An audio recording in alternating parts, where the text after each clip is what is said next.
jamhuuriyadda islaamiga ee Iiraan waxay ka digaysaa saameynta sii kordhaysa ee bariga dhexe ee Israa'iil. waxa ay fariin u diraysaa xulafada gobolka, waxa ay ugu baaqaysaa baraarug weyn, waxaana ay ku dhiirigelinaysaa inaysan marnaba ogolaanin inay halkaasi saldhigyo saameyn leh oo xagga siyaasadda iyo amniga gobolka wax u keeni karaya aanu marna loo ogolaanin. waxaan ku talinaynaa saaxiibada iyo walaalaha dariska ah ee gacanka Faris inaysan xiriir la samaynin maamulka sahyuuniyadda, sababtoo ah haddii ay sidaas sameeyaan waxay wiiqi doonaan ammaanka gobolka. sida uu ka dhawaajiyay taliyaha ilaalada kacaanka ee jamhuuriyadda islaamiga ee Iiraan, haddii waddan uu ogolaado maamulka xun ee dilaaga caruurta ah ee Tel Aviv in uu saldhig ka samaysto gobolkan, waddankaas iyo gobolka oo dhan waxay la kulmi doonaan amni darro, fawdo iyo xasilooni darro weyn, ayuu sii raaciyay taliyaha ilaalada kacaanka islaamiga ah. dhinaca kale, taliyaha waxa uu ammaanay amniga wanaagsan ee gacanka Faris, kaasi oo ku tilmaamay iskaashiga iyo wadajirka wadamada dariska ah.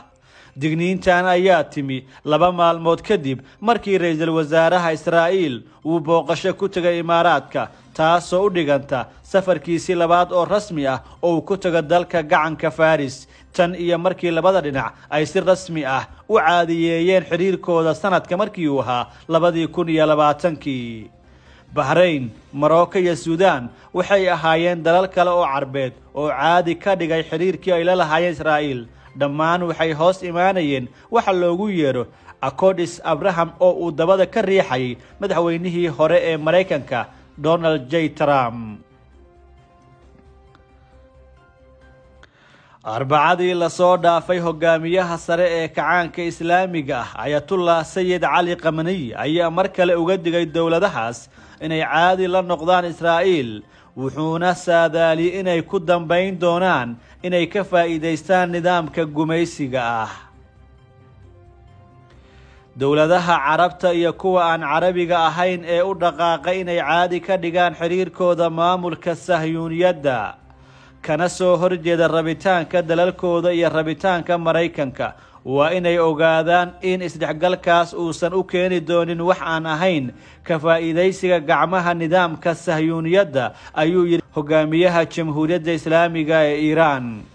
Ayatollah Khamenei ayaa sidoo kale sheegay in sahyuuniyadda ay yihiin cudur degdeg ah oo u muuqda kuwa ku faafaya dunida muslimka ah. heshiisyada caadiga waxay Falastiiniyiinta u noqdeen dabar iyo sidoo kale lugooyo muuqata oo ay u horboodayaan dalalkii ay ka sugayeen garab ka muuqda ee muslimiinta ah.